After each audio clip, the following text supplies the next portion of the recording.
Halo semuanya, di sini ada sebuah soal yang akan kita bahas hari ini. Jadi A adalah sebuah vektor dengan besarnya 30 satuan dan menunjuk arah 60 derajat di atas sumbu X. Yang ditanyakan, gambarkan vektor ini dan carilah AX dan AY. Kita tulis dulu diketahuinya ya. Jadi diketahui adalah besar dari vektor A yaitu 30 satuan. Kemudian sudut yang terbentuknya adalah 60 derajat. Yang ditanyakan itu adalah gambarnya dan AX AY ya. Jadi gambar dari vektornya, kemudian AX dan AY. Kayak gitu. Oke, langsung aja kita jawab pertanyaan ini. Kita akan gambarkan terlebih dahulu. Jadi kalau misalkan ini adalah sumbu X dan ini adalah sumbu Y, ini adalah sumbu X ya. Yang horizontal itu sumbu X dan yang vertikal itu adalah sumbu Y. Nah, kalau kita gambarkan nih ya, vektor A itu membentuk 60 derajat. 60 derajat di atas sumbu X. Berarti ini adalah vektor A, sekitar sebelah sini ya.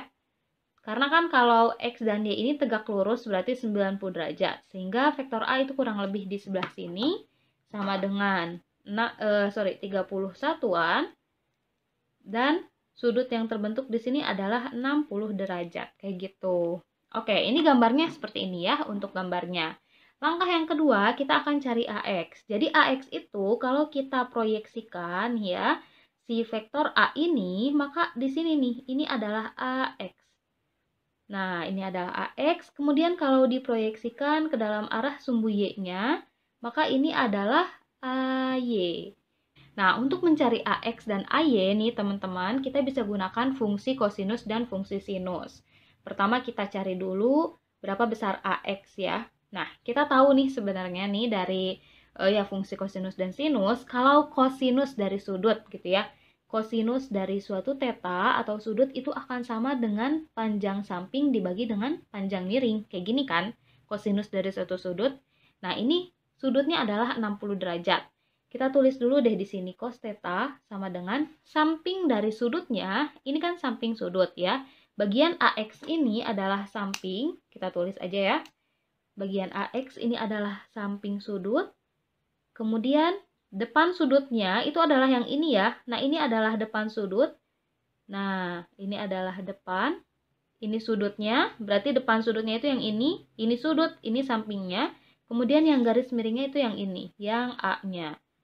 Nah, kita lihat nih teman-teman, cos theta itu adalah samping dibagi dengan miring. Sampingnya berarti itu akan sama dengan AX.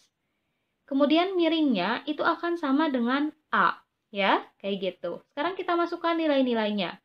Cos theta, tetanya adalah 60 derajat. AX-nya yang ingin kita ketahui, A-nya adalah 30 satuan. Sekarang kita tinggal hitung kosinus dari 60 adalah setengah. 1/2 sama dengan AX dibagi 30. Kemudian kita pindah ruaskan 30-nya ke kiri. Jadi 30 dikali 1/2 sama dengan AX. Yang mana 30 dikali 1/2 atau 30 dibagi 2 hasilnya adalah 15. Sama dengan AX. Jadi AX-nya adalah 15 satuan. Kayak gitu. Oke, langkah yang kedua, ini udah AX ya. Langkah yang kedua kita akan cari bagian AY-nya. Nah, untuk mencari AY, kita bisa gunakan fungsi dari sinus. Sinus itu, apa nih? Sinus itu kan depan dibagi miring ya. Sin demi, kosami, tandesa gitu kan. Sinus itu adalah depan dibagi dengan miring. Nah, kita lihat depan sudutnya itu apa? Depan sudutnya itu yang ini. Ini tuh akan sama dengan AY kan? Ini sama-sama bagian yang tingginya gitu atau yang vertikalnya. Berarti depannya itu akan sama dengan AY, kemudian miringnya itu yang ini atau A. Berarti AY dibagi dengan A. Kita masukkan nilainya. Theta adalah 60 derajat, AY adalah yang ingin kita ketahui, A-nya adalah 30 satuan. Kemudian sinus dari 60 derajat itu adalah setengah akar 3. Jadi setengah akar 3 sama dengan AY dibagi 30. Nah, ini pindah ruas juga 30-nya ke sebelah kiri. Jadi 30 dikali setengah akar 3 sama dengan AY. 30 dikali setengah atau 30 dibagi 2 adalah 15. Akar 3-nya jangan lupa tulis ulang. sama dengan AY. Jadi AY-nya adalah 15 akar 3 satuan. Kayak gitu ya. Maka dari itu bisa kita simpulkan ini adalah gambarnya. Kemudian AX adalah 15 satuan dan AY adalah 15 akar 3 satuan. Makasih banyak udah mau menonton. Semoga videonya bisa membantu.